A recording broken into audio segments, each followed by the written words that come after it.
Are you Brittany Good Davis? morning, yes. And Miss Davis, did you get someone hired? No, it's kind of expensive, but Who'd really you, expensive. I'm not even working right now. But who, I went through who'd you talk to? the legal aid. I put in an application for legal aid. It's a Okay. place that help you get a lawyer, but they say it could take 6 months to a year. So Okay. So did you talk to any other lawyers like I told you to? the first three that I talked to, wow, I talked to like probably 8 of them. But the lowest there goes like 2,000 to start off. Do you have the names of the lawyers that I asked you that you talked to? You asked me that last time. I was on. Right. And then I reset you to talk to them more or get someone hired. So I did you talked to talk to Brenshaw. I talked. I who? can't remember their name. Brenshaw. There's one that's brothers. Why wouldn't you write that down and bring it? I wasn't expecting that I had to. So it looks I thought like I already. you weren't what? I wasn't expecting that I had to. So if you're coming, so okay. If I tell you to go talk to some lawyers and bring me the names of the lawyers you talked to, and you don't think you can remember them, then I would think just common sense would tell you to write them down so that you could tell me that you did what I ordered you to do so that you wouldn't go back to jail. Right? I did do what you ordered me to do. Okay. The So first time. I ordered you to bring back the names as well, not just talk to them, but bring back who you talked to so that I know who you talked to and that you're doing what I asked you to do. Right? The Right. cheapest ones that I've given you the last time I was here is the main ones that I was looking into. Okay. But when you left last time, I gave you specific instructions, Okay. right? Right. Okay. So are you wearing your drug patch? Yes, ma'am. So it looks like back on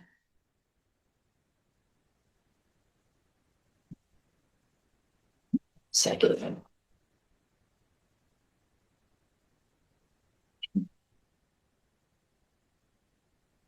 So you tested positive since you've had that drug patch on for methamphetamine.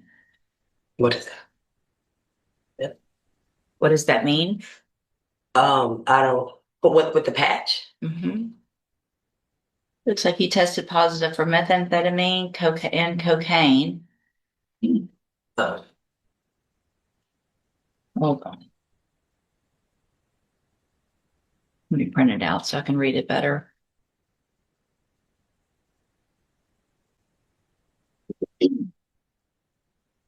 So last time you were in here, you had an issue because you had showed up with your drug patch in your hand, so they couldn't test it.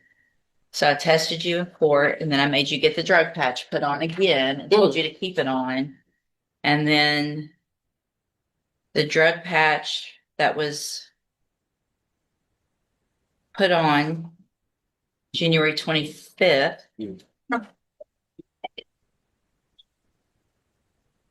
which was the day before that court date. So you had one on, you had taken it in, you put it on, tested positive for methamphetamine and cocaine. Have a seat in the jury box. I'm going to have you tested this morning, and then I'll decide what to do. Thanks.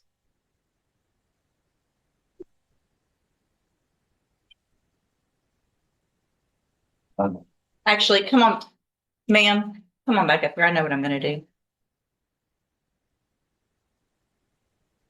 So, Ms. Davis, obviously it is a violation of your bond conditions to use any illegal substances, right? And so you tested positive for cocaine and methamphetamine on that drug patch, in addition to in the past not having it on correctly, and you didn't do what I asked you to do or ordered you to do also here. So I'm going to raise your bond at this time for those violations to $100,000.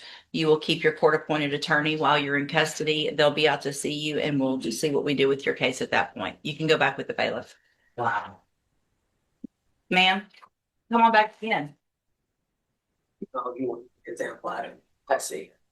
I'll make an example out of I mean, anybody. don't Hang see on. how you so. You want to stand here? You don't. You want to stand here and be disrespectful? No, I just will want make you an to example. understand my situation. Like, I don't care what your I'm not making situation. no excuses. Okay. I take accountability. Right. So you tested positive for methamphetamine and cocaine. I don't know how the patch work, ma'am. I haven't been doing any drugs.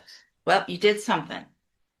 I don't know if that's like the patch pick up sweat. I don't know if that's like after the process or what, but I haven't been doing anything. All right. Go back with the bailiff.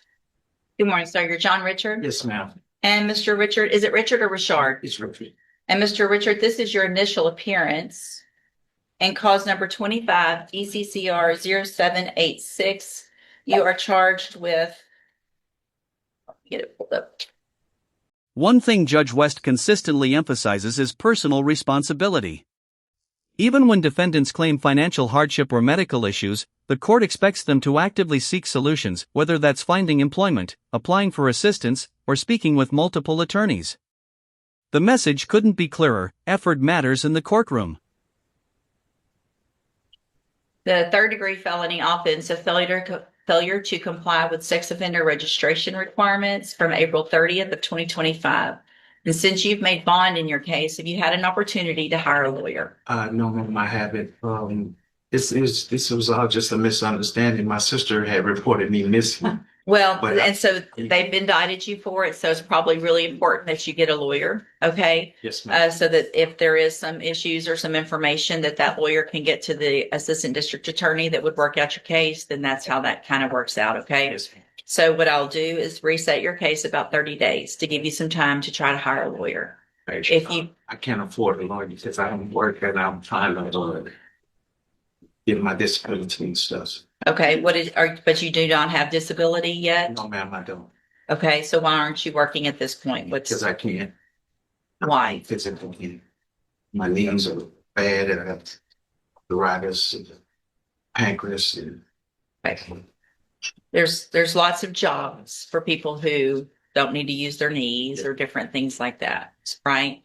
Do you have a lawyer helping you with your, no, ma'am, I don't. so have you actually applied for disability yet? Yes, ma'am, I have, but I've been turned down. Okay, so if you've been turned down, then I'm going to expect you to at least try to hire a lawyer. Okay, so let's go through, figure out if you can get one before that next court date. If you get someone hired before the next court date, then just bring the reset notice that you get today to that lawyer and they'll tell you what to do. If you're unable to hire someone, then I'm ordering you to visit with at least 3 lawyers. They all charge different amounts. They have different payment plans. Bring me back the names of the lawyers that you've talked to so I know you're trying and we'll discuss your options. Yes, ma'am. Also, in the meantime, I expect you to try to find work. All right. There's plenty of jobs out there that are not physical, that you could work with arthritis. There's people who work with that and have much more disabilities and still get out there and do something to make some money. So I want you to bring me a list of or proof of what you've done to try to find a job as well. Okay. Step in front of the clerk. She'll give you that reset notice. Thank you. Good morning. You're Jamaica August? Yes. Miss August, did you get someone hired? No, when I did talk to the lawyers. Who'd you talk to? Speak up. Like Kimber, Brian Garcia, he's pretty hard. Okay. So where are you on being able to get someone hired? I did some 40. Are you working? Oh, no, no. I just currently lost my job like a week ago, but I'm looking for a job to be on the instant. So you've been drinking alcohol? Yes, ma'am. Why would you be doing that if you're on probation and you're not supposed to be? Yes, ma'am. I slipped on yesterday and took a sip or something. You slipped up and weren't thinking. You've been on probation for a long time, Yes, ma'am. right? And now you've got a motion to revoke your probation. And I'll let you out on bond. Right. Because I did that. Have a seat in the jury box while I think about this. Is there any way to get, good morning, you're Joan Kraus? Yes, ma'am. And Ms. Kraus, were you able to get a lawyer hired? Ma'am, Were you able to get a lawyer hired? no, but I was planning on it. I didn't know if y'all wanted me to use my court-appointed one or I didn't know how that worked. So have you been to court yet in front of me? It's Yes, but y'all told me to get 3 lawyers on. right. So when you were here last, I said if you could hire a lawyer, get one hired. And if you were unable to, then to visit with at least 3. Did you do that? Yes, ma'am. So are you going to be able to afford, are you working? I'm retired. So if you're unable to afford an attorney, I can have you fill out some paperwork to see if you qualify for a court-appointed lawyer. Do you want to do that or do you want to try to hire someone? Can you afford to hire an attorney? Yes. Okay, so I'm gonna reset your case one more time. You need to get a lawyer hired before that next court date. Okay. Okay? If you'll come over in front of the clerk, she'll give you your reset notice. Hmm. Good morning, sir. You Richard Volry? And Mr. Volry, were you able to get someone hired? I don't remember what that. All right, did you talk to some lawyers? So, Who'd you talk to? Brittany Holmes, James Martin Macon, Mhm. Mr. Getz, Gertz, mhm. Benjamin Jeffries, Say the last one? Jeffries, Uh-huh. Thomas Kelly, and Mr. Roebuck. Okay, And- They signed on the bank. perfect. Thank you so much for doing what I asked you to do. Where are you on being able to maybe get someone hired? Unfortunately, I'm unable to because I'm on disability. So You are on and you receive disability. How much do you receive? Okay, so I'm going to find that you qualify for a court-appointed lawyer. Thank you for bringing that paperwork with you. If you'll step in front of the clerk, she will let you know who that lawyer is and give you your instructions on contacting them, okay? Thank you, sir. Step right over here. Good morning, ma'am. Are you Tiona Hughes? And Ms. Hughes, did you get someone hired? This Thursday I will, but I did speak with the Speak up, please. This Thursday I will, but I have contacted three. Okay, who are you gonna hire? You're gonna hire somebody this week? Yeah, Blood Bank, I'm just waiting. Tomorrow we get Okay. So what I'll do, thank you, Ms. Hughes, what I'll do is I'll do maybe like a 2-week reset. Okay. That should give you time to get him hired and then he can file the appropriate paperwork. If you get him hired, he'll tell you when that next court date is. Okay. Otherwise, I'm going to give you a reset today so that if anything happens and you're unable to hire him for some reason within that time frame, make sure you're back on that date to let me know what's going on, Yes. right? 2 weeks, she's going to hire Mr. Burbank. Thank you, ma'am. Morning, you're Mark Ramirez? Yes, ma'am. And Mr. Ramirez, did you get someone hired? No, man, but I got those names, and I have Charlie Ramos is hired right now for another case, but we talked to. So I talked to Dustin Galmore, and y'all appointed me. Speak up, please. Y'all appointed me Mr. Alex Parker, and I talked to Brittany Holmes. Okay. Just time. So are you wanting to hire Mr. Rojas because you have him on something else, or are you going to be? Well, we're going to talk about to see how we're going to proceed with the case, whenever, knowing that the non-affidavits has already been signed for the prosecution. Right. So we're going to see how we're going to proceed from there. So are you going to hire him to take care of this case then? Right now, we have to see how much my money coming in, we'll see how it would work out. Are you working? Yes, ma'am, I work for the local 479 Reason Hall, Alabama. Okay, so you need to get Mr. Rojas or someone hired before that next court date so that they can get with the district attorney. Yes. Sometimes when someone files an affidavit of non-prosecution, it takes care of the case. Sometimes it does not. It just depends on the case and the district attorneys, how they feel about that. So you still need to get an attorney hired. Yes, ma'am. And so you need to do that before that next court date, okay? All right, step in front of the clerk. Okay. Good morning, sir. You're Brandell Griffin. And Mr. Griffin, did you get someone hired? No, the last time I came, you told me I didn't qualify. I tried 6 lawyers, different lawyers. I couldn't afford them. Who'd you talk to? I gave you all the names. But since last time, who'd you talk to? I went back to the same ones, just trying to. Why would you go Yeah. back to the same ones if you couldn't afford them I before? talked to 7 lawyers. Like they all around the same price, 5,000 more. I can't afford that though. I didn't find anything lower than that. Yeah, I mean, you filled out the affidavit and by law, you do not qualify. So you, I'm trying to ask why is that because well, because your total income is $6,800 a month and your expenses that you put here are 2,260, which according to this means you have $4,600 left every month. I told the income was nowhere near 6 this. You filled this out. I did it. And you swore under oath that it was true. What did I sign? I get paid about 2,000 a month, and I pay child support. I have 7 kids. I pay child support for. You put 0 on child support. I put 0 on child support. Well, no, you put that you pay child support for it. Yeah. That's all on here. Yeah, I'm not understanding how it gets to 6,000. I'm reading what you wrote. Unless I miss, Unless I misunderstood, I'm sorry for interrupting. Unless I misunderstood some of the things on there or something, like I can bring checks to bank accounts, all that. I can do all that. I can't. hold on, I'm printing it out. I was ready to finish this case and like I have evidence the girl to indicate. I don't need to get, I can't talk to you about that, but see, tell me.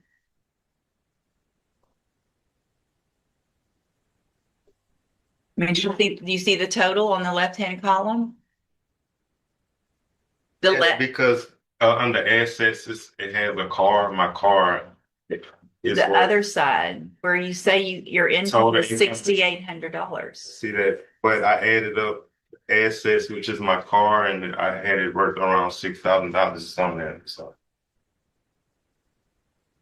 I just added that number to that. Like I said, I must have did something wrong. I don't know. But So I you added, make how much a week? make like 18 an hour. I get paid bi-weekly. My check be like 12, 1,300. And Bi-weekly about 12 or 1,300. So total monthly is about 24. Okay. All right. So then based on that, you do qualify for a court-appointed lawyer. So I'm going to make that notation on here.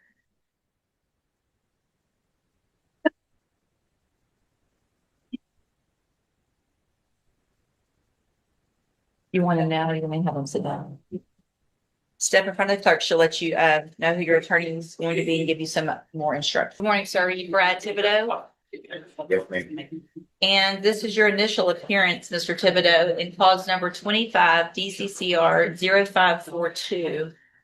You're charged with the state jail felony offense of criminal mischief, impersonating public service from March 18th of 2025. Since you've made bond in your case, have you had an opportunity to try to hire a lawyer? Not impersonating, impairing or interrupting public communications, excuse me. No. Okay, so what I'll do, Mr. Thibodeau, is I'm going to reset your case for about 30 days or so to give you some time to try to get someone hired. If you get someone hired before the next court date, just bring the reset notice that you get today to that lawyer and they'll tell you what to do. If you're unable to hire someone before that next court date, then I'm ordering you to visit with at least 3 lawyers. They all charge different amounts, have different payment plans. Bring me back the names of the lawyers you've talked to so I know you're trying. Then we'll discuss your options. If you don't do that, then when you come back, you run the risk of me raising your bond for not following that court order and you would go back to jail. Do you understand? If you step in front of the clerk over here, she'll give you that reset notice. Good morning, sir. Are you Jimmy Couch? Yes, ma'am. And Mr. Couch, had you, the bondsman, you're on a bond in a misdemeanor case. It looks like on that violation of a protective order. Yes, And you were, so for the record, you were arrested. It looks like January 29th of this year, 26, on a burglary of a habitation case. Just listen. You were arrested for that, right? Well, I'm really not sure what I was arrested for. Okay. My well, ex-wife. hang on. Okay. So you were arrested for burglary of a habitation and interference with emergency request for service. And the magistrate gave you a $25,000 personal bond and just let you were just released from custody. Yes, ma'am.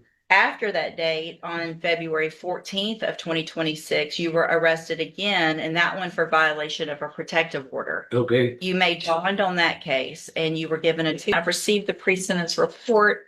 Has everyone had an opportunity to review the report? Yes, Your Honor. Yes. Any additions or corrections? No, you're. All right, then at this time, Mr. Dunn, I'm going to find that you entered your plea of guilty previously, freely, and voluntarily. Find sufficient evidence to find you guilty. However, I'm going to follow the agreement that you made with the district attorney's office and defer all proceedings, place you on probation for 3 years. You're ordered to pay the $1,000 fine and to follow all of the rules and conditions of probation. If you do that, this is an excellent opportunity because you don't have a felony conviction on your record. And at the end of the probation, if you successfully complete it, the case will actually be dismissed. You will never have a felony conviction. The other side of that, however, is if you violate any condition of probation, you can be brought back into court found guilty of the offense, and sent to the state jail prison for between 6 months and up to 2 years. Do you understand? Yes. I am handing you the trial court certification that shows this was an agreement that I followed, and so you waived your right to appeal. You also just need to have a seat here in the courtroom. Probation is going to call you up to her desk when she's ready to go over your paperwork. Good luck to you, sir. Thank you. Hope that's for him. Oh. Yes, sir. There you go. And then you've also got a sentencing on Ronnie Oliphant. Yeah. Good morning, sir. You're Ronnie Oliphant. And this is 25 DCCR 0379. Mr. Oliphant was previously in court, entered plea of guilty to the third-degree felony offense of injury to a child. I've received that pre-sentence report, and has everyone had an opportunity to review that report? Yes, Your Honor. Yes, Judge. Any additions or corrections? Judge, just based off the statements and some discussions with Mr. Oliphant, we would ask to withdraw his plea. I understand it's up to your discretion. So, Mr. Oliphant, obviously, I have some notations here. I know exactly what your attorney, Mr. Comerford's talking about. You denied the offense that you committed the offense in this pre-sentence report. But here's the thing. If I allow you to withdraw your plea today, which I don't have to do because you pled guilty after having sworn under oath that you were going to tell the truth the other day when you were here for your plea. If I allow you to withdraw your plea today, there will be no plea bargains whatsoever accepted. If you want to go to a jury and let them decide, then that's your right. If you didn't do it, then it's going to be up to a jury. We're not going to get down the road a few months and a jury's here waiting outside, and all of a sudden you're like, I really did do it. I'll take that probation or whatever it is. If we do this today, I am making a notation. Mr. Coleman, I'm sure will notate it on his file. Mr. Comerford understands and has been here enough to know that when I say it this way, I mean it. So do you want to withdraw your plea and go to trial? Yes, ma'am. All right, then we'll do that and we'll set it on the next available trial docket. Mr. Comerford will. Just docket wise, the next 2 weeks, I've got a suppression hearing one day, following week. Oh, no. The trial docket will be, you're probably about 3 months out for the next trial 3 docket. months. Okay. Make sure if you have, gets this close to in the middle of summer and stuff. So if Sure. you have any vacation, make sure you get that vacation letter in. Yes, ma'am. Look at that. I say we, Ms. Holmes will look at that before that's it. So if there's any vacation, otherwise it'll get set on the next one, which is about 3 months out. Okay. Okay. Thank you. All right. Stay in touch with your attorney. He'll let you know when you need to be back. This might be the biggest gamble of today's hearing. The defendant wants to withdraw his guilty plea in an injury to a child case and take his chances at trial. That's a high-stakes decision. Once a plea agreement is off the table, there's no guarantee it'll ever come back. Sometimes defendants choose certainty, other times, they bet everything on a jury. What would you do if your freedom depended on making that choice?